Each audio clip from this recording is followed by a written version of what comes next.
No room for you and the kids. We're full. My mom said, like every holiday before.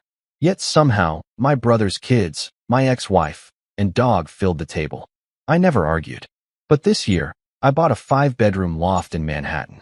When mom said, "We'll be there tonight," my reply was cold. It was Christmas Eve, and my phone lit up like it was running on pure, concentrated tradition. The bad kind. The kind that makes you question whether being part of a family is actually worth the emotional copay.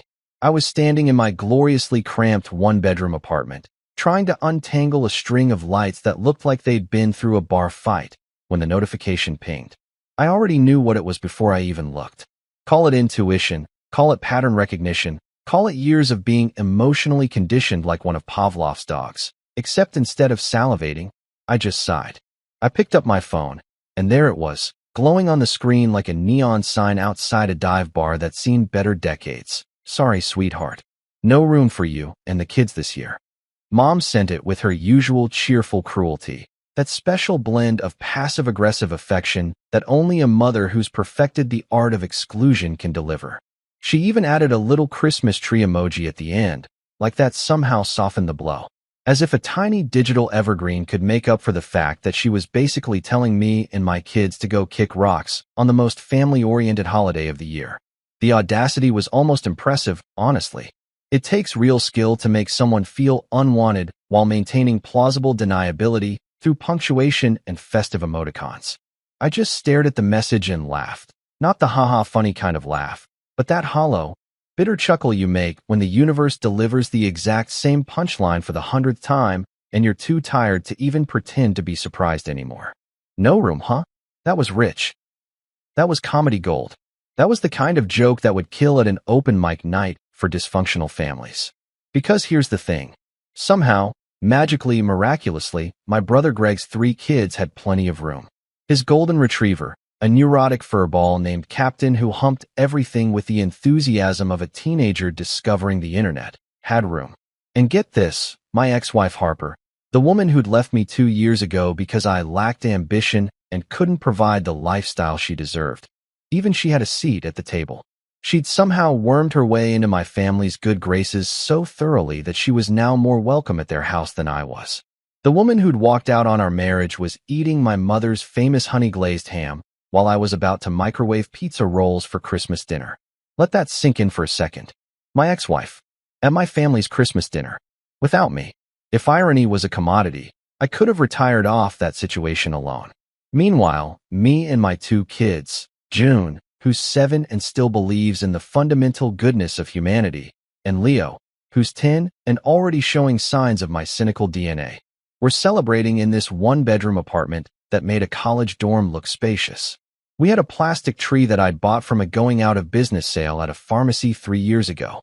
The thing was missing about 30% of its branches, leaned slightly to the left like it had scoliosis, and had this gray tint to it that suggested it had either survived a war or possibly caused one. But hey, we'd strung up some lights, thrown some dollar store ornaments on it, and called it festive. That's the spirit of Christmas, right? Making do with what you've got while other people live it up with real trees that smell like pine and privilege. I was still staring at my phone, contemplating whether to respond with something petty or just let the silence speak for itself, when June appeared from behind the half-wall that separated our bedroom from our living room. And yes, I'm using those terms loosely because it was basically one room with a curtain and some wishful thinking. "Dad, are we going to Grandma's?" she asked, her big brown eyes full of that innocent hope that made my chest tighten. She was wearing her favorite red dress, the one with the white trim that made her look like a tiny, adorable candy cane. She'd been excited about it all week, planning what cookies she'd help bake, what games she'd play with her cousins. She didn't know yet that her cousins didn't actually want to play with her, that her grandmother had a VIP list and we weren't on it, that the whole thing was a performance we'd been excluded from before the curtain even went up. I smiled at her, that practiced, professional dad smile I'd perfected over the years, the one that said, "Everything's fine," even when everything was decidedly not fine, and delivered the lie with the skill of a politician at a press conference. Maybe next time, peanut. The words tasted like ash in my mouth, but what else was I supposed to say? "Sorry, kiddo, but Grandma loves your uncle more than she loves me, and by extension, more than she loves you. And that's just how the cookie crumbles in this messed up family dynamic we've got going on. Yeah, that wouldn't exactly preserve the magic of Christmas. June nodded, but I could see the disappointment flickering across her face before she hid it behind a brave little smile that broke my heart into approximately 17,000 pieces. Okay, Daddy, can we make hot chocolate instead? Absolutely, I said, ruffling her hair. The good kind, with the mini marshmallows. She scampered off, and I was left standing there with my phone, my crooked tree, and the crushing weight of being perpetually second string in my own family's lineup. Leo emerged from the bathroom, toweling off his hair, and gave me that look, the one that said he knew exactly what was going on but was too polite or too tired to call me out on it. We're not going, are we? He asked flatly. Kid was too perceptive for his own good. Not this year, buddy. Good, he said, shrugging. Uncle Greg's annoying anyway, and Captain keeps trying to lick my face. I laughed, a real laugh this time. Leave it to a 10-year-old to cut through the emotional complexity and just state facts. The truth? There was never going to be a next time. Not after what happened last year. Not after I'd finally seen, with crystal clarity, exactly where I stood in the family hierarchy. Not after I'd realized that some traditions aren't worth keeping and some doors aren't worth knocking on when you know damn well they're never going to open. But that's a story for another chapter. Right now, I had hot chocolate to make and a Christmas to salvage, even if it was just the three of us in our tiny apartment with our sad, lopsided tree. At least here, we all had room. I should have seen it coming, honestly. The Christmas Eve rejection wasn't some shocking plot twist. It was just the season finale of a show that had been running for 34 years straight, with the same tired script. Favoritism wasn't just a thing in my family. It was practically our Olympic sport, and Greg had been training for gold since the day he popped out 6 minutes before me. Yeah, we're twins, but somehow those 6 minutes gave him a lifetime VIP pass, while I got stuck with general admission tickets to my own family. Let me paint you a picture of how this played out over the years, because it's almost impressive in its consistency. When we were 8 years old, Greg got a brand new Schwinn bike for his birthday. Fire engine red with chrome handlebars and a bell that actually worked. It was beautiful. It was pristine. It probably cost more than our monthly grocery budget. Meanwhile, I got what Mom lovingly called a vintage character-building hand-me-down from our cousin Derek, who'd apparently used it as a stunt bike for his backyard jackass-style videos. The thing was held together with duct tape, prayers, and what I'm pretty sure was actual rust forming a structural component. One pedal was missing entirely, so I had to push with one foot like some kind of medieval peasant on a two-wheeled donkey. When I asked Mom why Greg got a new bike and I got Derek's death trap, she smiled that smile. You know the one. The smile that mothers perfect when they're about to gaslight you into thinking inequality is actually a valuable life lesson, and said, well, honey, Greg's been working so hard on his grades. And besides, you're so creative. You can make anything work. Translation, Greg's the favorite, and you're the backup kid we keep around for spare parts and comic relief. The bike incident was just the opening act. The real performance came when we were 16 and Greg decided to take Dad's vintage Mustang for a joyride with his buddies after Dad explicitly, and I mean explicitly, with hand gestures and everything, told us both to never, under any circumstances, touch that car. Greg took it anyway, wrapped it around a mailbox doing 40 in a residential zone, and somehow came home with a slap on the wrist and a speech about learning from mistakes. Dad was mad for like 20 minutes, and then they were bonding over insurance claims and how these things happen. 2 weeks later, I borrowed Mom's Honda Civic, with permission, I might add, to drive to a study group, and I got grounded for a month for being a bad influence on my brother. I didn't even do anything wrong. I returned the car with a full tank of gas and an air freshener shaped like a pine tree. But apparently, according to Mom's logic, the mere fact that Greg had crashed Dad's car meant I must have somehow telepathically influenced him into becoming a reckless driver. The logic was so twisted it could have competed in gymnastics. My buddy Marcus from high school used to joke that I should have been studied by scientists because I'd somehow managed to be the black sheep of the family despite being aggressively average and law-abiding. Dude, he'd say, you literally got grounded for your brother's crimes. That's some biblical scapegoat-level stuff right there. He wasn't wrong. The favoritism reached its peak, or maybe its most insulting low point, when I got married. I was 26, fresh out of law school, working 70-hour weeks at a firm that treated associates like disposable coffee filters, and I'd somehow convinced Harper that I was worth taking a chance on. She was smart, funny, ambitious, and came from a solidly middle-class background. Her dad was a mechanic, her mom was a substitute teacher, and they were good people who worked hard and didn't put on airs. I loved her family because they actually seemed to like me, which was a refreshing change of pace. When I brought Harper home to meet my parents, Mom took one look at her, really looked at her, like she was inspecting produce at the grocery store, and said, with this tight little smile, "She's interesting." Now, for those of you who don't speak passive-aggressive Mom, let me translate. Interesting is code for not rich enough, not impressive enough, and why didn't you marry a doctor or a lawyer or literally anyone else?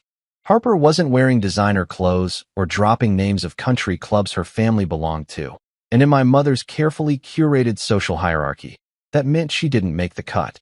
Dad just nodded along, because Dad had perfected the art of staying neutral in family politics by simply having no opinions about anything ever. The man could witness a meteor strike and his response would be, "Well, that's something." Fast forward 3 years, and Greg married his Pilates instructor, Stephanie, a woman who wore athleisure as formal wear, said namaste, unironically in casual conversation, and had one of those Instagram accounts where every post was a carefully staged photo of her doing yoga on a mountaintop or drinking a smoothie that cost more than my monthly phone bill. She was also, conveniently, the daughter of a real estate mogul who owned half the county. Mom didn't just approve of Stephanie. She practically built them a shrine. She threw them an engagement party that looked like it was catered by the same people who do royal weddings. She posted about them constantly on Facebook with captions like, "So blessed to have such an amazing daughter-in-law." Meanwhile, Harper got a card that said, "Welcome to the family," with a grocery store gift card inside for $25. The differences extended to literally everything. Every Christmas, Greg and Stephanie had assigned seats at the dining room table. Actual seats with those little place cards that Mom made with calligraphy and everything. They sat at the head of the table, right next to Mom and Dad, in the good chairs with the cushions that didn't make your ass go numb after 20 minutes. Me? I was lucky if I got the folding chair that squeaked like a dying bird every time I shifted my weight. You know those metal folding chairs that sound like they're screaming in agony with every movement? That was my designated throne. I'd sit there, squeaking away like a rusty hinge, while Greg held court at the other end of the table, regaling everyone with stories about his latest golf handicap or his new boat or whatever privileged nonsense he was into that month. Still, like an idiot with the memory of a goldfish and the hope of a Disney character, I tried. Every single year, I'd call Mom a week or two before Christmas and ask if there was room for me and my family. Every single year, she'd do this thing where she'd pause, like she was actually considering it, like she was checking some imaginary calendar, and then she'd say, in that sweet, understanding voice that made you want to throw your phone into traffic, "Oh, you understand, right? It's just that we've already made arrangements, and you know how tight space gets during the holidays." Tight space. In a 4,000-square-foot house with 6 bedrooms and a dining room that could seat 14 people comfortably. Yeah, Mom, I understand.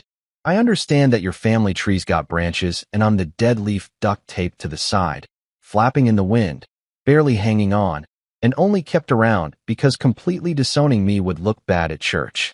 But you know what? Understanding something and accepting it are two different things entirely. Last year, I decided to be bold. Actually, bold might be giving me too much credit. It was more like desperately optimistic with a side of denial. I'd spent 33 years waiting for permission to exist in my own family, and somewhere between Thanksgiving and Christmas, I had this brilliant epiphany that maybe, just maybe, if I stopped waiting for an invitation and just showed up, things would be different. Maybe they'd see me standing there with my kids and a homemade casserole and realize, "Oh snap, we've been terrible, let's fix this right now." Spoiler alert, that's not what happened. But I'm getting ahead of myself. Let me set the scene properly, because the whole disaster deserves its full context. It was December 23rd, and I'd been stewing in my apartment for 2 days after receiving the annual "no room" text. Harper had the kids that week per our custody arrangement, which meant I was alone with my thoughts. Never a good combination for someone with my level of unresolved family trauma. I'd been scrolling through Facebook like a masochist, watching Greg post photo after photo of his picture-perfect life. Stephanie doing yoga poses in front of their fireplace, their kids wearing matching Christmas pajamas that probably cost more than my rent, Captain the Golden Retriever wearing a Santa hat and looking absolutely thrilled about it. And there it was, the post that broke me. Mom had commented on one of Greg's photos. "Can't wait to have the whole family together for Christmas. Red heart Christmas tree. The whole family." I read those 3 words about 15 times, each reading making my blood pressure tick up another notch. The whole family, except for me and my kids, apparently. We were just footnotes, appendices, the deleted scenes that didn't make the final cut. That's when I snapped. I called my buddy Milo, the guy I worked with who had a healthy appreciation for bad decisions, and told him my plan. "Let me get this straight," he said, and I could practically hear him grinning through the phone. "You're gonna pack up your kids, drive 3 hours, and just show up? Without calling?" "Exactly," I said, pacing around my apartment like I was plotting a heist.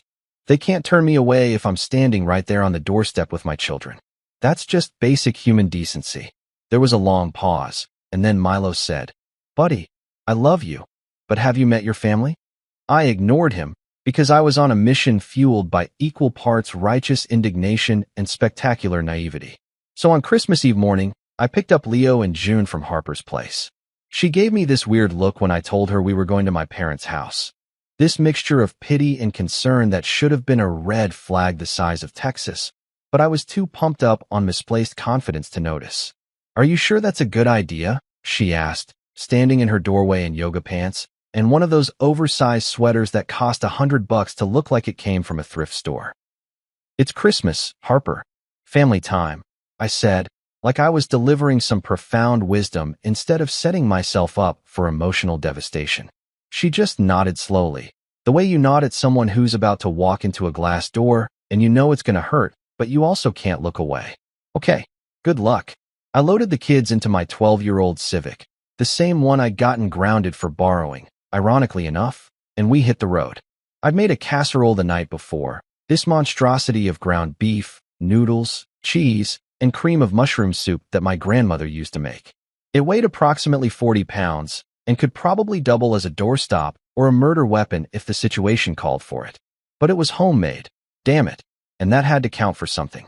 The drive took 3 hours, and I spent most of it hyping myself up like a boxer before a fight. June was singing Christmas carols in the back seat. Leo was playing on his Nintendo Switch, and I was mentally rehearsing my entrance. I'd be casual, confident, the prodigal son returning not with his tail between his legs, but with his head held high. They'd be surprised, sure, but then they'd welcome us in, and we'd have that Hallmark movie moment where everyone realizes that family is what really matters. God, I was an idiot. We pulled up to my parents' house around 6 p.m., and the place looked like it had been featured in one of those best Christmas lights in the neighborhood competitions. Dad had really gone all out. Lights on every surface, inflatable snowmen, a light-up nativity scene, the works. Cars lined the driveway and the street. Greg's Range Rover, Stephanie's Tesla, and, my stomach dropped, Harper's Lexus. What the hell was Harper's car doing there? "Mom's here," Leo asked, spotting it at the same time I did. "Looks like it, buddy," I said, my confidence starting to crack like thin ice under a Zamboni. I should have turned around right then. I should have listened to that voice in my head screaming that this was a terrible idea. But I'd driven 3 hours with a 40-pound casserole, and I'd be damned if I was going to waste the trip. I grabbed the casserole, told the kids to stay cheerful, and marched up to that front door like I was storming the beaches of Normandy. I rang the doorbell, one of those fancy ones that plays a whole melody, and waited. Dad opened the door, and I swear to God, his face went through about 7 different emotions in 2 seconds. Surprise, confusion, panic, guilt, more panic, resignation, and finally settling on this weird forced smile that looked like he was being held hostage. "Why didn't you call first?" he stammered, not even saying hello, not even acknowledging his grandchildren standing right there in their nice Christmas outfits that I'd specifically bought for this occasion. "I wanted to surprise you," I said, still holding on to my optimism by a thread. I lifted the casserole like it was a peace offering to angry gods. Brought Grandma's casserole recipe. He just stood there, blocking the doorway, and I could see behind him, The glow of the Christmas tree, the sound of laughter and conversation, someone's kid shrieking happily, and Greg's dog barking. It was like looking through a window into a life I wasn't allowed to have. Then Mom appeared, materializing like a well-dressed ghost, holding a champagne glass and wearing pearls. Pearls. Who wears pearls to a family Christmas dinner? Apparently, my mother does when she's hosting everyone except her own son. "Oh, honey," she said, and those two words carried more rejection than a breakup text. "It's just, well, we're already seated. You understand, right?" There it was. That phrase. You understand, right? The family motto, the get out of guilt-free card, the magical incantation that was supposed to make me okay with being treated like an afterthought. I looked past her, past Dad's uncomfortable stance, and into the dining room. And that's when I saw it. The image that would be burned into my brain forever. Harper was at the table, sitting between Greg and Stephanie, laughing at something someone said. She was wearing a nice dress, holding a wine glass, looking comfortable and welcome in a way I'd never been. My ex-wife. At my family's Christmas dinner, while I stood on the porch with my kids and a casserole, being told there was no room. And that's when I realized, with the kind of clarity that only comes from complete humiliation, that I was the family's unpaid punchline. I was the setup to their jokes, the comparison that made Greg look better, the cautionary tale they probably told at parties. "Oh, you think you have it bad? Let me tell you about our other son." So I did what any man of dignity would do. I turned around, carefully set the casserole on the porch railing, took my kids' hands, and said with a calmness I definitely didn't feel, "Let's go, team." Leo whispered, his voice small and confused. "Did we do something wrong?" "No," I said softly, walking them back to the car while my parents watched from the doorway like spectators at someone else's tragedy. "We just showed up to the wrong movie. We're not in this family script." June started crying quietly, and that's what killed me. Not my own hurt, but hers. We drove to McDonald's, had Christmas Eve dinner under fluorescent lights, and pretended everything was fine. It wasn't fine, but it was the beginning of something better. That night, while my family toasted togetherness, and probably didn't even notice that the casserole I'd left on the porch was getting cold and congealing into something that could be used as industrial adhesive, I sat in my crappy apartment with my kids and made a decision. Not a loud decision, not some dramatic declaration with thunder crashing in the background, just a quiet, bone-deep resolve that settled into my chest like concrete setting. I was done waiting for invitations, done hoping they'd suddenly develop the emotional intelligence of normal human beings, done letting their rejection define my worth like I was some kind of stock whose value only mattered when they decided to check the market. But here's the thing about revenge. And I'm talking real revenge, not the petty kind where you key someone's car or leave a bad Yelp review. It doesn't start with rage. It starts with resolve. It starts with sitting down at your kitchen table at 11 p.m. on Christmas Eve, opening your laptop, and creating a spreadsheet titled Operation. Get your life together so you can metaphorically flip them off from a distance. Yeah, I actually called it that. Milo thought it was hilarious when I showed him later. The spreadsheet had columns for everything. Current income, projected income, expenses I could cut, side hustles I could start, savings goals, and a timeline. I'm a lawyer, so organizational spite is kind of my superpower. Some people stress eat. Some people stress drink. I stress plan with color-coded Excel sheets and pivot tables. By 3 a.m., I had a 5-year plan that would have made a Soviet economist proud. The goal was simple. Make enough money to be completely, utterly, financially independent from my family's approval. I wanted to reach a point where I didn't need them for anything. Not emotional support, not financial backup, not holiday inclusion. Nothing. I wanted to build a life so solid that their rejection would bounce off it like a rubber ball hitting concrete. But I also wanted, and I'm being honest here, to make them regret it. Not in a "I hope something bad happens to them" kind of way, but in a "I hope they realize what they lost and feel a tiny bit bad about it" kind of way. Is that petty? Absolutely. Do I care? Not even a little bit. The first step was money. I was making decent cash at the law firm, but decent wasn't going to cut it if I wanted to make a statement. So I started picking up every overtime opportunity that came my way. Partners needed someone to work through the weekend on a merger. I'm your guy. Client needed documents reviewed by Monday morning, and it was Friday at 5 p.m. Sign me up. I became that associate who was always available, always willing, always hungry for more work. Not because I loved corporate law, I definitely didn't, but because every extra hour was another brick in the fortress I was building. My coworker Sarah noticed first. She cornered me in the break room around February, holding her coffee like it was the only thing keeping her tethered to consciousness, and said, "Dude, you're making the rest of us look bad. What happened to you? You used to be the guy who counted down the minutes until 5 p.m. New year, new me," I said, which was corporate speak for, "I'm channeling my family trauma into productivity, and it's working great. Thanks for asking." She studied me for a second, then shrugged. "Whatever you're on, bottle it.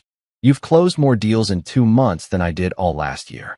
The overtime money was good, but it wasn't enough. I needed something extra, something that would accelerate the timeline. So I started freelancing for a tech startup that one of my law school buddies had launched. They needed someone to handle their contracts, NDAs, and general legal stuff, and they were willing to pay premium rates because they were flush with venture capital and had no idea what things actually cost. I wasn't going to be the one to educate them. I'd work my regular job from 9 to 6, come home and have dinner with the kids, help them with homework, tuck them in by 8:30, and then I'd open my laptop and work for the startup until midnight or 1 a.m. Was it sustainable? Probably not. Was I running on coffee, spite, and the occasional energy drink that tasted like battery acid mixed with regret? Absolutely. But did I care? Not when I checked my bank account and watched those numbers climb like they were training for a marathon. Every ignored phone call became motivation. Every forgotten birthday, mine, not just the kids, became fuel for the fire. My birthday came around in March, and you know what I got from my family? A text from mom that said HBD with a cake emoji. Not even happy birthday. Just the abbreviation, like she couldn't be bothered to type out the full 2 words. Meanwhile, Greg's birthday 2 weeks later got a full Facebook post with a photo album and a paragraph about what an amazing son he was. I took a screenshot of both and added them to a folder on my computer labeled "Remember Why." Sometimes you need visual aids for your grudges. Around April, I realized I had more money to spare, so I started looking at my stuff with a critical eye. What did I actually need versus what was I keeping out of nostalgia or misplaced attachment? My guitar collection, for instance. I had 6 guitars that I'd collected over the years, some from college, some from my failed attempt at being the cool dad who could play Wonderwall at parties. I hadn't touched most of them in years, and they were just gathering dust in the closet like extremely expensive decorations. So I sold them. All of them except one, a beaten-up acoustic that had actually been my grandfather's and had sentimental value beyond just thing I bought to impress people. I listed them on Reverb and Craigslist, and within 2 months, I'd made about $8,000. $8,000 from guitars I wasn't playing, just sitting there, when I could have been building my empire. I sold other stuff too. My vinyl collection, kept the favorites, sold the rest. My gaming console, the kids had their own, and I wasn't using mine. That leather jacket I'd bought during my midlife crisis that made me look less cool biker and more divorced dad trying too hard, gone. Every sale felt like shedding weight, like stripping away the old version of myself that cared about having things just to have things. Milo came over one Saturday in May and looked around my increasingly bare apartment with concern. "Dude, are you okay? Your place looks like you're about to skip town or join a monastery." "I'm liquidating assets," I said, which sounded way more professional than, "I'm selling everything so I can afford to ghost my family in style." "Man," he said, shaking his head but grinning. "If pettiness was a sport, you'd have an Olympic medal by now." "Damn right," I told him, raising my beer in a toast. Gold in silent revenge. Maybe silver in long-term grudge maintenance. He laughed, but there was something in his eyes. Respect, maybe, or recognition. Milo got it. His family wasn't perfect either, and he understood that sometimes the best response to being treated like you don't matter is to prove, definitively, that you matter just fine without them. By spring, things were actually changing. Not just in my bank account, though that was nice. Seeing numbers that didn't make me anxious every time I checked was a whole new experience. But in other ways too. The partners at the firm started noticing my work ethic. I got pulled into bigger cases, more important clients. In June, I landed a massive deal for a client that brought in over 2 million in billable hours, and suddenly I wasn't just that associate who works too much. I was that associate who gets results. The senior partner, Richard, called me into his office and offered me a promotion. Junior partner track, significant raise, better benefits, my own office with a window that actually opened.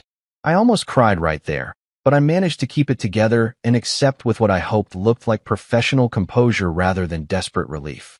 You've really turned things around this year, Richard said, studying me with those sharp eyes that probably saw through my whole revenge motivation thing, but was too polite to mention it. Whatever you're doing, keep it up. Just focused on building something, I said, which was true enough. That night, I updated my spreadsheet. The timeline had accelerated.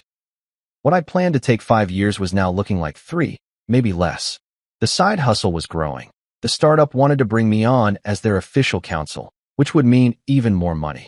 My savings account, which used to hover around terrifying levels, was now approaching actually substantial. I didn't tell my family about any of it. Not the promotion, not the raise, not the fact that I was, for the first time in my adult life, actually succeeding on my own terms. Every time Mom called, which was rare, usually only when she needed something or wanted to complain about something Greg had done that she'd somehow forgive within 24 hours, I kept the conversation surface level. How's work? She'd ask, in that tone that suggested she was asking out of obligation rather than interest. It's fine, I'd say, not mentioning that I'd just closed a 7-figure deal or that I was being groomed for partnership. That's nice, honey, she'd say, already distracted by something else. Perfect. Let them think I was still struggling, still the disappointing son with the disappointing life. Let them be surprised later. Because revenge isn't a dish best served cold. It's a dish best served when they're hungry and you're the only one who can cook. And I was just getting started. By summer, I was touring apartments in Manhattan like I was auditioning for a reality show about people who'd finally gotten their lives together through spite and spreadsheets. My real estate agent, Monica, was this sharp-dressed woman in her 50s who wore heels that could double as weapons and had the kind of no-nonsense attitude that comes from dealing with entitled clients in one of the most competitive housing markets in the country. She'd seen it all, and I could tell she was trying to figure out my deal. So, she said during our first meeting at a coffee shop in Midtown, looking at me over her tablet like she was a detective interrogating a suspect, "You're a single dad, junior partner at a law firm, looking for something in Manhattan with at least 4 bedrooms, budget around 3 to 4 million. Do I have that right?" 5 bedrooms, actually, I corrected, sipping my overpriced latte that cost more than my entire lunch budget used to be. And yeah, that's about right. She raised an eyebrow. 5 bedrooms? For you and 2 kids? That's a lot of space. I like space, I said, which was the understatement of the century. What I really meant was, I want so much space that I could invite my entire family over and still have empty rooms, just to make a point. But that seemed like too much information for a first meeting. Monica studied me for another second, then smiled, the kind of smile that said she'd definitely dealt with weirder clients and wasn't going to judge. All right then, let's find you some space. We started looking in early June, and let me tell you, apartment hunting in Manhattan is like dating, but worse, because at least in dating you can ghost someone without losing your earnest money deposit. Every place we saw had something wrong with it. Too dark, too small, too far from good schools, too close to a construction site that sounded like World War III was being fought with jackhammers. One place had an absolutely gorgeous view of the Hudson River, but the building had this smell, like someone had mixed old carpet, regret, and possibly a deceased rodent, that I couldn't get past. "You're picky," Monica observed after I turned down the 8th apartment. This one because the kitchen was too cramped and I'd developed this whole vision of hosting dinners where I'd actually have counter space. "I'm selective," I corrected. "There's a difference. I'm not settling for almost right when I can afford exactly right." She laughed at that. "I like you. Most of my clients don't know what they want. You know exactly what you want, even if you won't tell me why you want it." Smart lady. The search continued through June and into July. My buddy Milo came with me to a few viewings because he claimed he needed to ensure I wasn't making a huge mistake, but really he just wanted to see rich people apartments and judge their interior design choices. We saw a penthouse in Tribeca that had a private elevator and a terrace bigger than my current apartment, but the building had this weird rule about no kids using the pool after 6 p.m., which seemed both arbitrary and vaguely discriminatory. "Hard pass," I told Monica. My kids aren't second-class citizens in their own building. See, Milo said as we left. This is why you're a good dad. You're dropping millions on an apartment, and you're still thinking about pool access for Leo and June. Damn right I am, I said. This whole thing is for them as much as it is for me. That wasn't entirely true. A solid 40% of this was definitely about proving a point to my family. But it sounded noble, and Milo didn't need to know about my revenge spreadsheet. Then, in mid-July, Monica called me with that tone in her voice, the one that real estate agents get when they've found something good and they know it. I've got something you need to see. Today, if possible. It won't last. She was right. The moment I walked into that loft in the financial district, I knew this was it. Floor-to-ceiling windows that overlooked the Manhattan skyline, like something out of a movie where the protagonist has finally made it. Exposed brick walls that gave it character without trying too hard. An open-concept kitchen with an island big enough to land a helicopter on.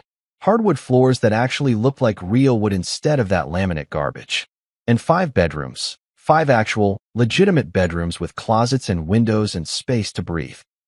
I walked through each room slowly, taking it in. The master bedroom had its own bathroom with a soaking tub and a shower that had so many jets it looked like a car wash for humans. 2 of the bedrooms were perfect for Leo and June, big enough that they wouldn't feel cramped, with enough space for their stuff and room to grow. The other 2 bedrooms? Guest rooms. Empty rooms. Rooms that existed purely because I could afford them, and because they represented everything my mother's house supposedly didn't have when it came to me and my kids. What do you think? Monica asked, watching me with that knowing look. I'll take it, I said. Don't you want to think about it? Sleep on it. This is a major purchase. I'll take it, I repeated. Whatever I need to do, let's make it happen. Monica grinned. Now we're talking. Let me make some calls. The next 2 weeks were a blur of paperwork, phone calls, mortgage applications, inspections, and negotiations. The sellers wanted $4.2 million. I offered $3.8. We settled at $3.9, which was still an obscene amount of money, but somehow felt worth it when I imagined my kids' faces seeing their new rooms. My lawyer brain kicked into overdrive reviewing every document, every clause, every line of the contract. Milo kept texting me things like, "Dude, are you sure about this? And that's a lot of mortgage, and what if the market crashes?" But I ignored him because I'd done the math 17 different ways and I knew I could afford it. The promotion had come with a salary that made my old paycheck look like lunch money, and the startup had officially brought me on as general counsel with equity options that could be worth serious money if they went public. On July 28th, I sat in a conference room at the title company with Monica, my lawyer, the seller's lawyer, and about 400 pages of documents that all needed my signature. My hand cramped up around page 200, but I kept signing. Every signature felt like a small victory, another nail in the coffin of my old life where I lived in cramped apartments and waited for invitations that never came. When I signed the final document, the deed that officially made me the owner of a 5-bedroom loft in Manhattan, I felt this surge of emotion that I hadn't expected. Not happiness, exactly, and not quite satisfaction. It was more like vindication. Proof. Evidence that I could do this on my own, that I didn't need their approval or their space or their goddamn Christmas dinners. Congratulations, Monica said, shaking my hand. You're officially a Manhattan resident. Thanks, I said, and I meant it. I got the keys 2 weeks later, and moving day was chaos in the best possible way. The kids were with Harper for the week, so I had time to get everything set up before they saw it. I hired movers, actual professional movers, not the guy with a truck situation I'd used for every previous move, and watched as they brought in furniture I'd bought specifically for this place. A real dining table that could seat 8. A couch that didn't have mysterious stains. Beds with actual bed frames instead of mattresses on the floor like I was still in college. Milo came over on moving day with pizza and beer, looking around the loft like he'd stepped into an alternate dimension. Holy shit, dude. You actually did it. Told you I would, I said, opening a beer and standing by the windows, looking out at the skyline. 5 bedrooms, he said, shaking his head. You hear that, Mom? Plenty of room. I laughed, but he'd hit the nail on the head. That was exactly what I was thinking. 5 bedrooms. Plenty of room. Except this time, it was for me and my kids. No dogs named Captain who humped everything in sight. No Greg with his stories about golf handicaps and boat maintenance. No ex-wives who somehow rated higher on the family totem pole than the actual son who'd been there from the beginning. Just us. Just the family that mattered. When I moved in, I didn't post a single photo on social media. No Facebook update with a humble brag caption like "New Beginnings" or "Blessed." No Instagram story with a shot of the skyline and some inspirational quote about dreams coming true. Nothing. Just silence. The same silence they'd given me for years. The same quiet dismissal, but reversed. Let them wonder. Let them not know. Let them continue thinking I was still struggling in my one-bedroom apartment with the plastic tree. The irony wasn't lost on me. They lived 40 minutes away in their big suburban house with their perfect landscaping and their family gatherings I wasn't invited to. And now I was here, in Manhattan, in a place that cost more than they'd probably make in 5 years, and they had no idea. And for once, I hoped they'd need something. I hoped they'd reach out. I hoped they'd suddenly remember I existed and want to visit or ask for help or need a place to stay. Spoiler alert, they did. December 20th rolled around like clockwork, and I was sitting in my home office. Yeah, I had a home office now, because apparently success means having a dedicated room just for staring at your computer and pretending to work while actually online shopping when my phone rang.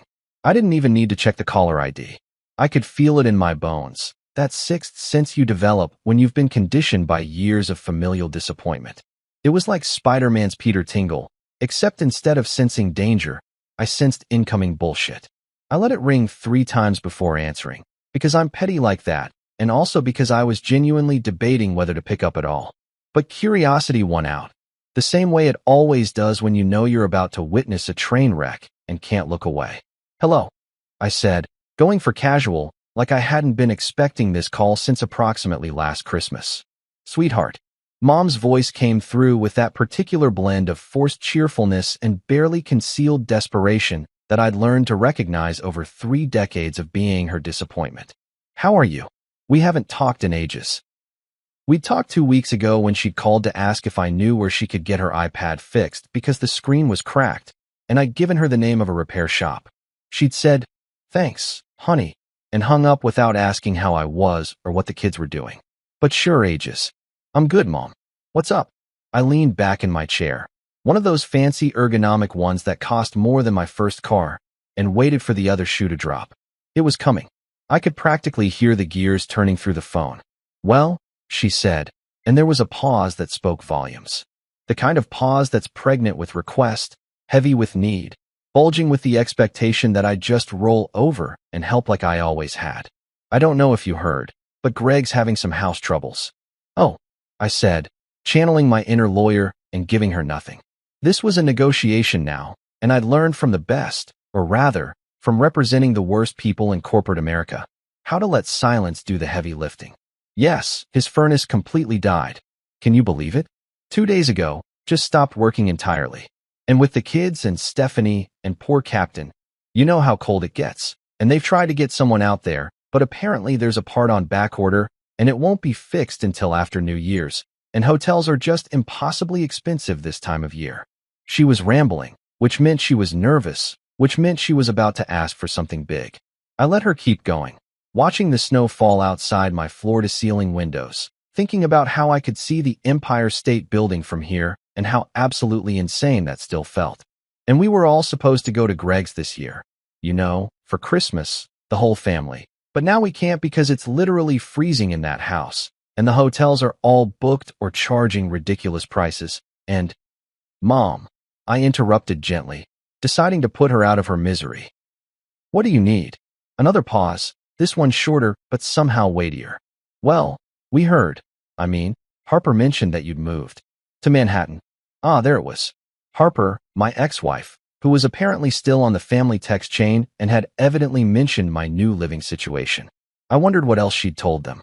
Probably not the part about how I'd worked myself half to death to afford it, or how every square foot of this place represented a year of being told there was no room for me.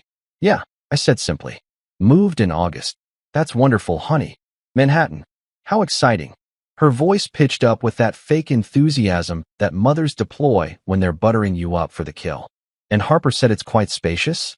5 bedrooms." And there it was. The actual reason for the call, served up on a silver platter of transparent manipulation. It is, I confirmed, and I could feel the smile creeping across my face. This was it. This was the moment I'd been unconsciously waiting for since I'd signed those papers back in July. The universe was handing me poetic justice wrapped up with a bow made of irony. Well, Mom said, her voice dripping with that hopeful tone that probably worked on other people but just made my eye twitch. We thought, and it's totally fine if you can't. We understand if it's an imposition, but we thought maybe we could stay with you for Christmas? Just for a few days. It would be so lovely to finally see your new place, and the kids would love to spend time with their cousins. And, who's we? I asked, cutting through the rambling like a hot knife through butter. Oh, well, your father and me, of course. And Greg and Stephanie and their 3 kids. And Captain, he's such a good dog. You'll love him.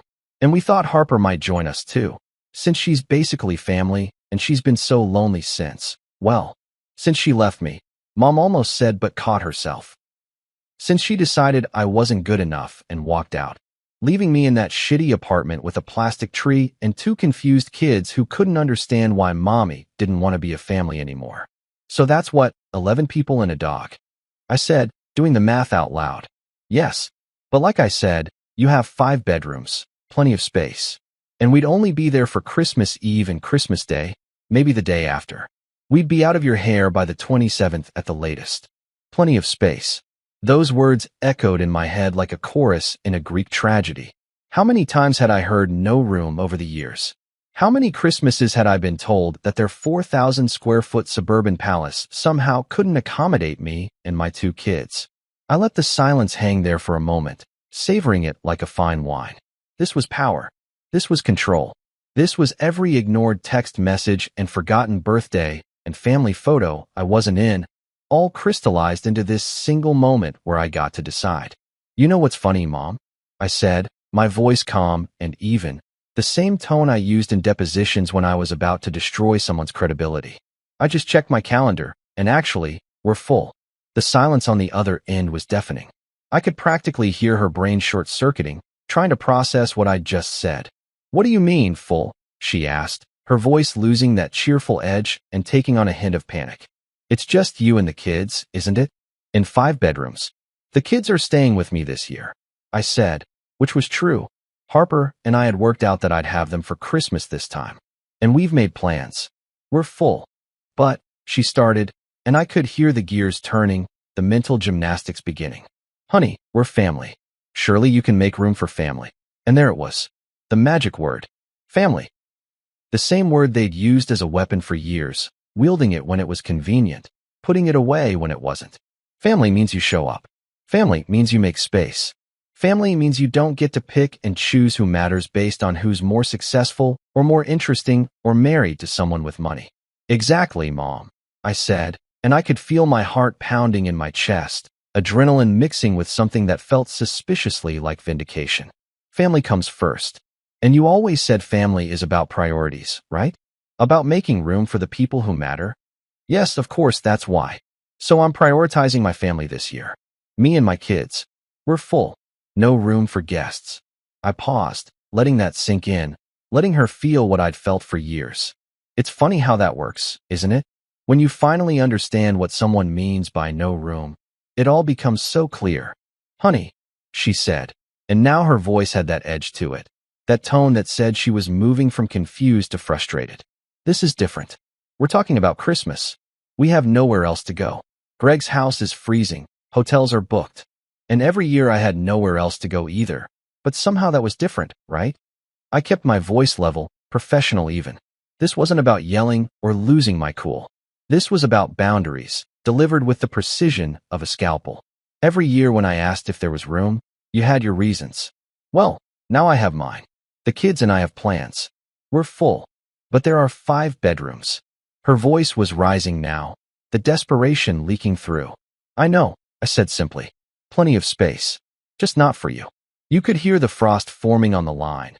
Ice crystals of rejection spreading through the phone connection like winter claiming a lake.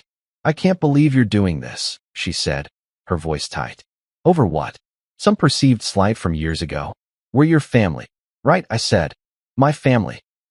The family that told me and my kids there was no room, year after year. The family that invited my ex-wife to Christmas while leaving me on the porch with a casserole. That family. Silence. I'm just following your example, Mom. I continued, softer now, but no less firm. You taught me that family is about priorities. You showed me that no room isn't about square footage, it's about who you want there. So this year, I'm choosing my priorities. And unfortunately, they don't include hosting people who've spent years making me feel unwelcome in my own family. Honey, please. Her voice cracked slightly, and part of me, that stupid, hopeful part that never quite dies no matter how much you bury it, wanted to cave. But I didn't. Merry Christmas, Mom, I said. I hope you find somewhere warm to stay. And I hung up. My hands were shaking slightly as I set the phone down on my desk. The New York skyline stretched out before me, indifferent and beautiful, and I sat there in my home office in my 5-bedroom loft and felt something I hadn't felt in years. Free. The funny thing about finally saying no to someone who spent years expecting you to say yes. It feels better than therapy. And I say that as someone who'd actually tried therapy for a solid 6 months after the divorce, sitting in an office that smelled like lavender and regret, while a nice woman named Dr. Patterson nodded and said things like, "Tell me more about that. And how does that make you feel?" This moment of boundary setting, of standing my ground, of watching the phone screen go dark after hanging up on my mother. This was more cathartic than 45-minute sessions at $150 a pop. I sat there in my office chair, staring at my phone like it might spontaneously combust from the sheer audacity of what I'd just done. My heart was doing this weird thing where it was pounding hard enough that I could feel it in my throat, but at the same time, I felt this incredible lightness, like I'd been carrying around a backpack full of rocks for 34 years, and someone had just cut the straps. The phone rang again almost immediately. Mom, obviously. I declined the call and watched as it went to voicemail. Then a text came through. "We need to talk about this." I put the phone on Do Not Disturb and went to make myself a drink, because if there was ever a moment that called for whiskey at 2 in the afternoon, this was it. I was standing in my kitchen, my beautiful, spacious kitchen with its marble countertops and fancy appliances that I'd bought just because I could, pouring 2 fingers of Macallan into a crystal glass when my doorbell rang. For a second, I had this irrational fear that my mother had somehow teleported from her house to mine through sheer force of guilt and disappointment. But then I remembered that she didn't actually know my address. Harper might have mentioned I'd moved to Manhattan, but I'd been careful not to share the specific location with anyone in my family. I checked the video doorbell, another fancy upgrade from my old apartment where I just had to guess who was trying to break in, and saw Milo standing there, holding a 6-pack of beer and wearing his usual uniform of jeans and a hoodie that had seen better days. I buzzed him up, and by the time he made it to my floor, the elevator ride giving me just enough time to down half my whiskey, he was grinning like he'd just won the lottery. "Dude," he said, walking in without waiting for an invitation because that's just how Milo was. "You really told your mom she couldn't come?" Sarah from accounting texted me. "Her sister's cousin is friends with your brother's wife on Facebook or some shit, and apparently the family group chat is absolutely losing it right now." I had to laugh at that. Of course, the news had already spread through the bizarre social network that connected everyone to everyone else in ways that seemed scientifically impossible. "I'm famous," I said, raising my glass in a mock toast. Milo grabbed the 6-pack and headed straight for my fridge, because he'd been here enough times to know where everything was. "Dude, that's savage. That's like next-level petty. I'm actually impressed." He cracked open a beer and leaned against my kitchen island, studying me with this mixture of amusement and concern. "How do you feel?" Honestly, I took another sip of whiskey, letting the burn settle in my chest. "I feel fucking great." And I did. I really did. For years, decades, really, I'd been carrying around this hope that maybe, possibly, if I just tried hard enough or succeeded enough or became impressive enough, my family would suddenly realize I mattered. That they'd look at me and see someone worth making room for, worth including, worth treating like an actual member of the family instead of a spare part they kept in the garage just in case. But that moment on the phone, when my mom had the audacity to say we're family, like it was some kind of trump card that automatically negated years of being treated like an afterthought, that's when it clicked. They didn't get to use family as a weapon when it was convenient and a shield when it wasn't. They didn't get to decide that family meant unconditional access to my space, my time, and my life after years of making it crystal clear that I wasn't part of their definition of family when it actually mattered. This is closure, I told Milo, grinning. Served chilled, like a good bottle of champagne or revenge in a Shakespeare play. He laughed and clinked his beer bottle against my glass. To closure, and to having the balls to actually follow through. He paused, taking a long drink. You know they're going to call back, right? Your dad, probably. Or Greg. Someone's going to try the guilt angle. Let them, I said, and I meant it. I'm done feeling guilty for setting boundaries. I'm done apologizing for taking up space. And I'm definitely done pretending that their version of family is something I need to be part of. We moved to the living room, and Milo sprawled out on my couch. The nice one, the one that didn't have mystery stains or springs poking through the cushions, and shook his head. Man, I wish I could have been there for the phone call. What did she say when you told her you were full? She stuttered, I said, smiling at the memory even though it had happened less than an hour ago. Like her brain couldn't process that I'd actually said no. Then she tried the "but we're family" line, which is rich coming from someone who spent years making me feel like the family's consolation prize. Did you tell her that? More or less, I said. I kept it civil, professional even. Didn't yell, didn't curse. Just told her that I learned from her example about how no room isn't about square footage, it's about priorities. And my priorities this year are me and my kids. Milo was quiet for a moment, then nodded slowly. You know what? Good. Good for you, man. Seriously. I've watched you bend over backwards for those people for years, and all they've done is take advantage of it. Still, even with Milo's validation and the whiskey warming my stomach and the undeniable satisfaction of finally standing up for myself, part of me couldn't help but wonder if I'd gone too far. That voice in my head, the one that sounded suspiciously like Dr. Patterson from therapy, was asking questions like, is this really about boundaries, or is this revenge? And are you sure you won't regret this? I pushed those thoughts aside and focused on the facts, the way I would in a courtroom. Let's examine the evidence, shall we? Exhibit A. Every Christmas for the past decade where I'd been told there was no room, even though their house could comfortably sleep 15 people. Exhibit B. Last Christmas, when I'd driven 3 hours with my kids and a homemade casserole, only to be turned away at the door while my ex-wife sat inside at their table. Exhibit C. Every birthday, graduation, promotion, and milestone that had been ignored or minimized while Greg's achievements were celebrated like he'd cured cancer. Exhibit D. My kids. My two beautiful, sweet kids who'd spent years wondering why Grandma didn't want to see them, why Uncle Greg's kids got Christmas presents and they got gift cards, why they weren't good enough to be part of the family photos that got posted on Facebook with captions about being blessed. That last one was the kicker. When I thought about June sitting by the window last year, watching for a car that was never going to come, asking me in her small voice if we'd done something wrong. That's when any doubt I had evaporated like morning dew in the sun. You know what? I said to Milo, sitting up straighter. I don't think I went too far. I think I went exactly far enough. They made their choice years ago.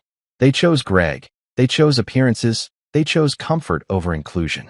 And I'm just accepting their choice and making my own. Which is, to stop hurting for them. I said simply. I've spent so much time and energy trying to earn their approval, trying to understand why I wasn't enough, trying to figure out what I could do differently to make them care. And you know what? I'm done. I'm done hurting myself by hoping for something they're never going to give me. This isn't revenge, Milo. This is balance. This is me finally putting on my own oxygen mask instead of passing out while trying to save people who don't even realize they're drowning me. Milo nodded slowly, and I could see something like respect in his eyes. That's deep, man. Did you prepare that speech? No, I laughed.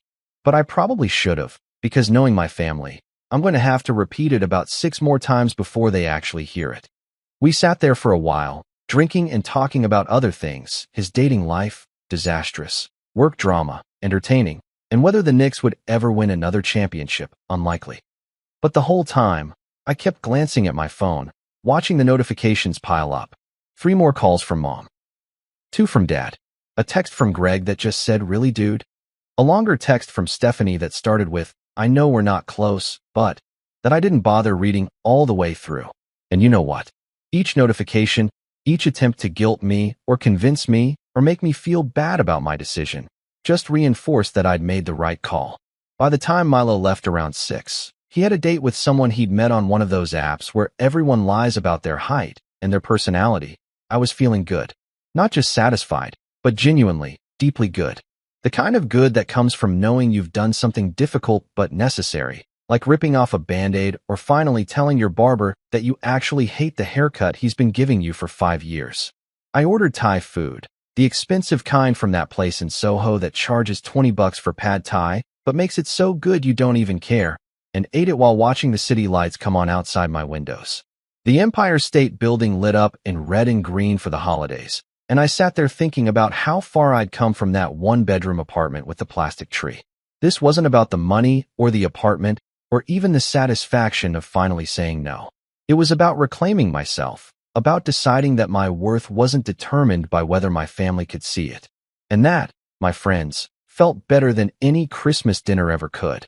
Christmas Eve came rolling in like a Hallmark movie directed by someone who actually understood irony, and Manhattan decided to show off.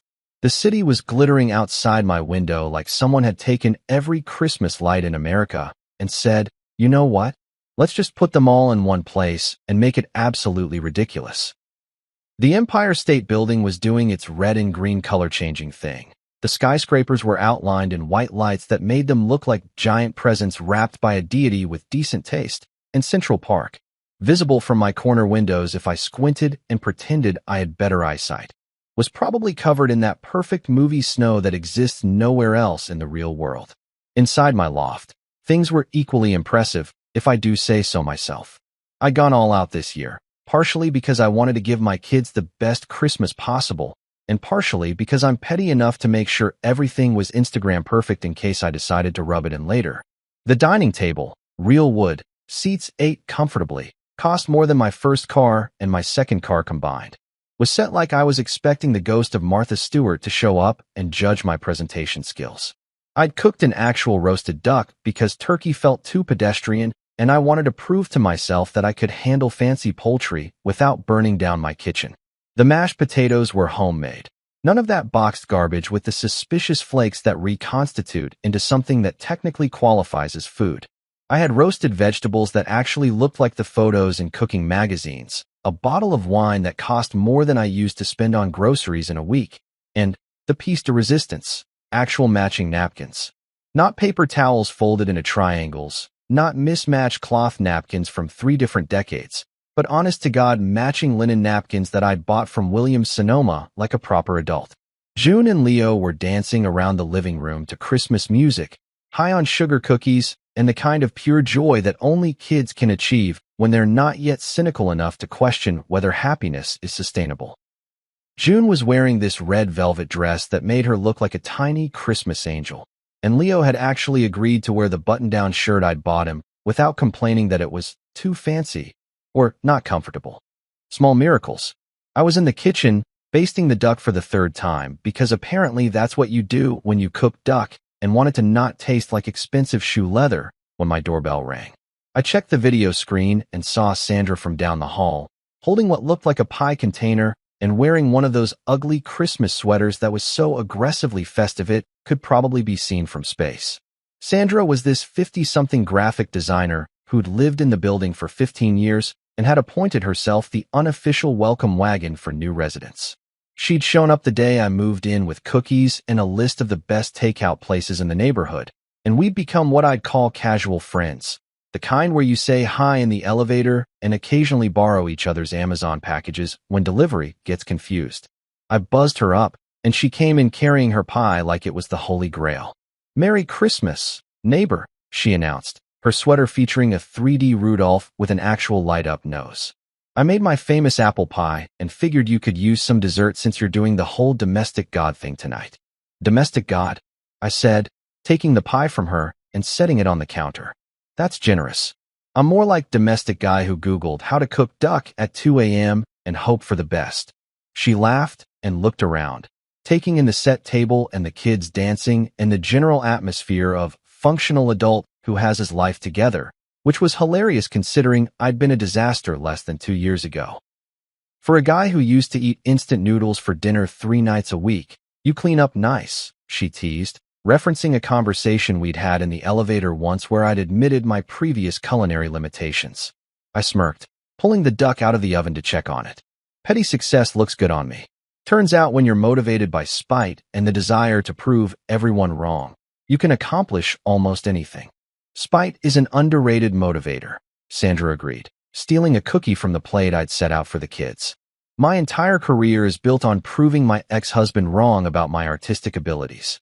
He said I'd never make it as a designer, and now I make 3 times what he does as an accountant. Sometimes the best revenge is living well and occasionally checking LinkedIn to see that they're still stuck in the same dead-end job. I was about to respond with something equally petty and satisfying when my phone rang. I looked at the screen and felt my good mood deflate slightly. Mom. Again. This was the 4th call today, not counting the dozen text messages that had progressively gone from, "We need to talk," to "This is ridiculous," to "Your father wants to speak with you." I almost didn't answer, but Sandra was watching me with curious eyes, and the kids were close enough to hear, so I figured I might as well get it over with. I stepped into my office and closed the door, taking a deep breath before answering. "Mom," I said, keeping my voice neutral. "Sweetheart," she said, and her voice sounded different, smaller, almost fragile. "Your father slipped on ice this morning. He's okay," she added quickly, probably hearing my sharp intake of breath, "just bruised his hip pretty badly. But the hotel we booked, they overbooked, can you believe it? They just called and said they don't have a room for us after all, something about a system error. And Greg is stuck at Stephanie's parents' house because of the snowstorm upstate, and—" Her voice cracked slightly. "Can we come for dinner? Just for tonight? We don't need to stay over, we can find somewhere else, but it's Christmas Eve and your father is hurting, and we just want to be with family." I looked out my office window at the Manhattan skyline. All those buildings full of people having their own Christmas Eves, their own family dramas, their own moments of decision. Part of me, that stupid, hopeful part that never quite dies no matter how many times you try to strangle it, wanted to say yes. To open the door and let them in and pretend that one nice dinner could erase years of being treated like I didn't matter. But then I turned and looked toward the living room, where I could see June and Leo through the doorway, dancing and laughing, completely at peace in a home where they didn't have to wonder if they were wanted. I walked back toward the dining room, the phone still pressed to my ear, and looked at the guest rooms visible down the hallway. 2 of them, perfectly made with fresh sheets and warm lighting and enough space for a small family. Space I'd specifically created. Space that represented everything they'd told me didn't exist when it came to me and my kids. "You know what's funny, Mom?" I said softly, my eyes still on those empty rooms. "Every year you told us there wasn't room. Every single year. You had your reasons. Greg's family was already coming. The dog needed space. Harper had already been invited. Whatever the excuse was that particular Christmas. And I believed you. I thought maybe your house really was just too small, even though basic math and square footage suggested otherwise. Honey, and now I finally get it." I continued, my voice calm and steady. "Space isn't about square footage. It's not about how many bedrooms you have or how big your table is. It's about priorities. It's about who you choose to make room for, who you decide matters enough to inconvenience yourself for, who you love enough to squeeze in even when it's not perfectly convenient." "Please," she whispered, and I could hear tears in her voice. "It's Christmas. You made your choice," I said quietly, looking at my kids, at my table, at the life I'd built without them. "Every year for a decade, you made it.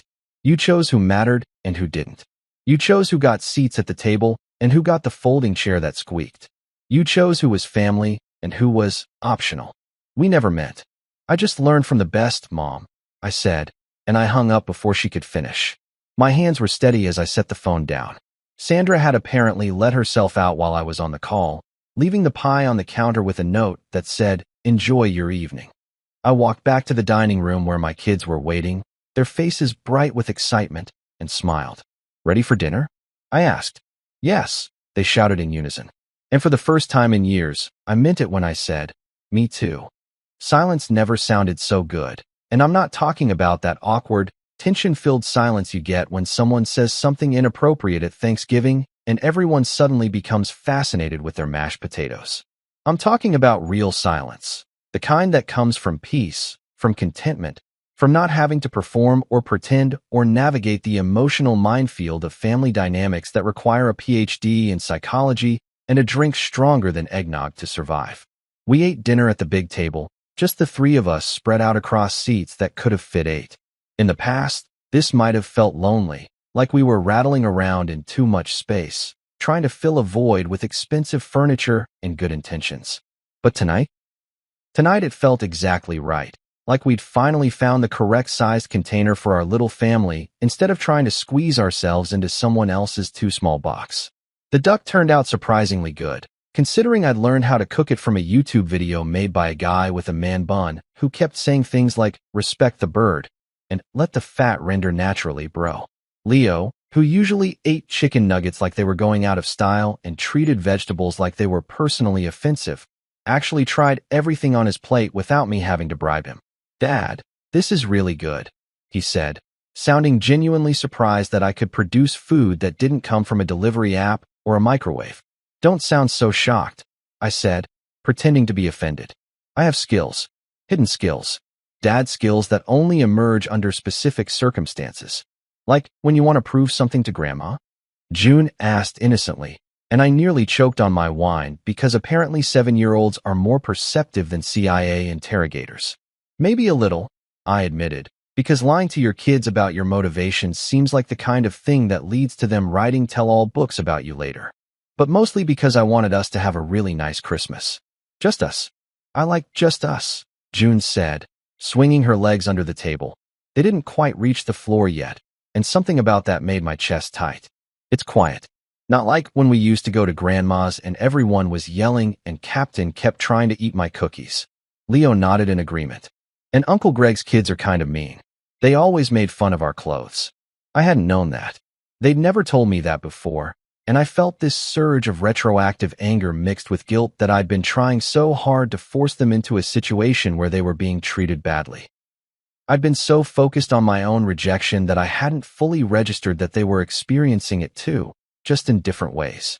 "Well," I said, raising my glass of wine while they raised their cups of sparkling cider that I'd bought specifically to make them feel fancy, "here's to just us. To quiet Christmases. To nobody making fun of anybody's clothes. And to Captain not being here to steal cookies. To Captain not being here," they shouted in unison, clinking their glasses against mine with enough enthusiasm that I worried briefly about spillage, but I didn't care. Let them spill. That's what expensive napkins are for, apparently. After dinner, we moved to the living room, and I put on one of those streaming Yule log videos on the TV because I had a real fireplace that was mostly decorative and I hadn't yet figured out how to use it without potentially burning down a multi-million-dollar building. The fake fire would have to do, but honestly, it was kind of perfect. All the ambience, none of the risk of property damage. We opened presents, which was its own kind of magic. Last year, I'd scraped together what I could afford on my old salary, and while the kids had been grateful, there'd been this understanding in their eyes that things were tight, that Dad was doing his best, but best wasn't always enough. This year was different. I hadn't gone crazy. I'm not trying to raise entitled kids who think money grows on trees, even though I now had enough money that it kind of felt like it did, but I'd been able to get them things they actually wanted instead of things that were close enough to what they wanted that we could all pretend it was the same thing. Leo got the gaming console he'd been hinting about since September, and the way his eyes lit up made every overtime hour, every late-night freelance session, every moment of exhaustion worth it. June got an American Girl doll. Not the knockoff version from Target that's technically the same, but everyone knows isn't, but the real deal from the actual store with the outfit and accessories and everything.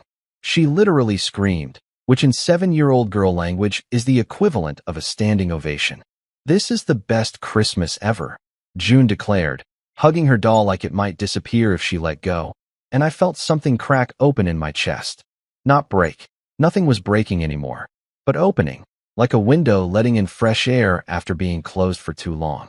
"Yeah," Leo agreed, already unboxing his console with the focus of a surgeon performing a delicate operation. "Way better than Grandma's house." I pulled out my phone to take a picture of them. June with her doll, Leo with his pile of gaming equipment, both of them smiling in that unself-conscious way that kids do when they're genuinely happy. And that's when I saw the notification count. 23 missed calls, 47 text messages. The family group chat that I'd been added to years ago, but usually muted, was showing 156 unread messages. I swiped the notifications away without reading them and took my picture. This moment, this perfect, peaceful moment, wasn't going to be interrupted by guilt trips or emotional manipulation or whatever crisis they'd manufactured to try to change my mind. No forced laughter tonight. No awkward small talk with relatives I didn't like. No sitting on the squeaky chair at the far end of the table while everyone else bonded over inside jokes I wasn't part of. No watching my ex-wife be more welcomed into my family than I was.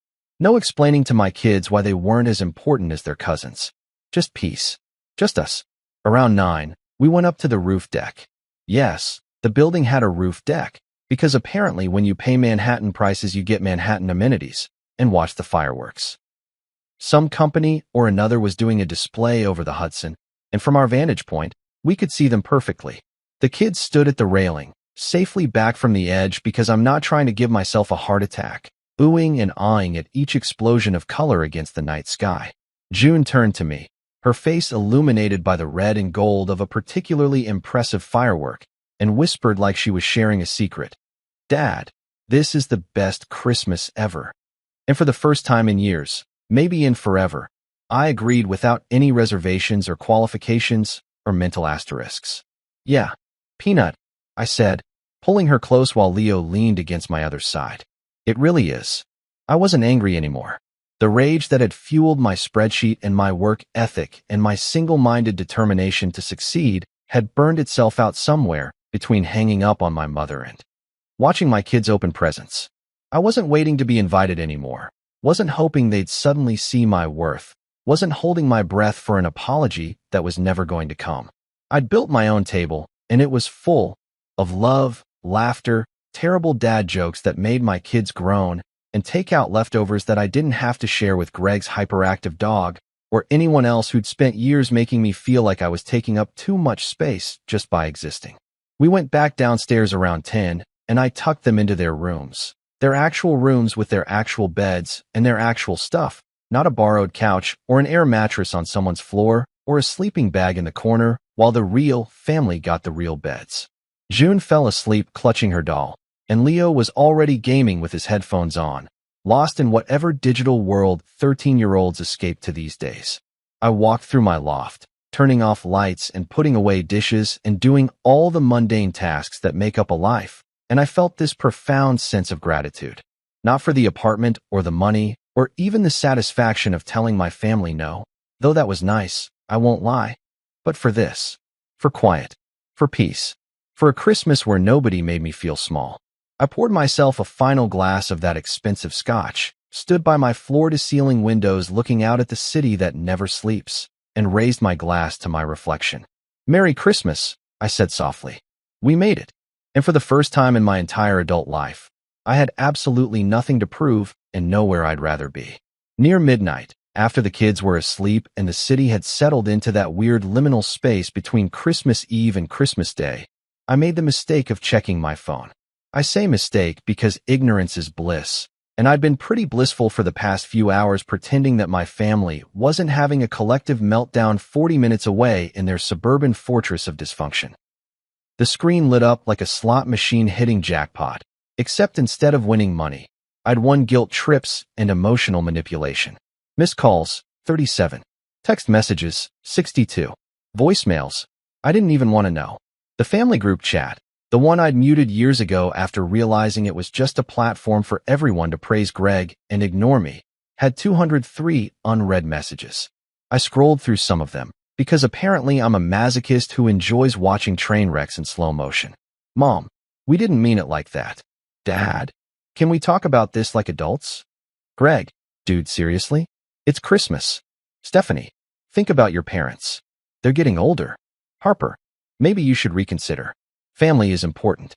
That last one from Harper made me laugh out loud. Actually laugh, not that bitter chuckle I perfected over the years. My ex-wife, who'd left me because I wasn't ambitious enough, was now lecturing me about family values. The irony was so thick you could cut it with a knife and serve it as a side dish. But you know what I didn't see in any of those messages? An actual apology. Not one. I'm sorry for how we treated you. Not one, we were wrong. Not one acknowledgement that maybe, just maybe, they'd spent years making me feel like I didn't matter and that might have consequences. Just a lot of, we didn't mean it, and you're overreacting and think about us. Which, let's be honest, is exactly what they'd been doing for years. Thinking about themselves, their convenience, their comfort, their perfect family portrait that looked better without me in it. I sat there on my couch, drink in hand, looking at those messages, and I realized something profound. I didn't owe them anything. Not an explanation, not a justification, not a carefully worded response that made them feel better about their behavior. I'd spent 34 years trying to earn their love and approval, and I was done. The restaurant was closed. The kitchen was shut down. We were out of whatever they were looking for. But I'm also petty. We've established this, and silence, while powerful, didn't quite scratch the itch of wanting them to see what they'd thrown away. So I did something that was probably immature, but felt absolutely right in the moment. I opened my photo app, found the picture I'd taken earlier of Leo and June by the Christmas tree with the Manhattan skyline glowing behind them through the windows, and I really looked at it. My kids, smiling genuinely, surrounded by wrapped presents and twinkling lights, in our home where they were wanted and loved and didn't have to compete for scraps of attention. I sent it to the family group chat, unmuted it just for this moment, and added a caption, "We're full." Then I turned off my phone completely.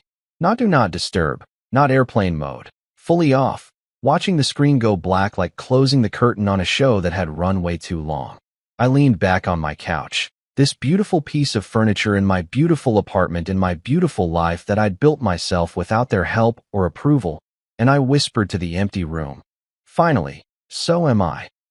Not bitter, not broken, not waiting anymore, just full of peace, gratitude, and the best roast duck I've ever cooked, if I do say so myself.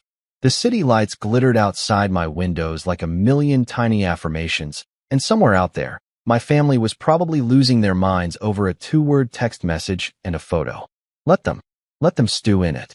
Let them realize that no room works both ways, and karma's got a wicked sense of humor and excellent timing.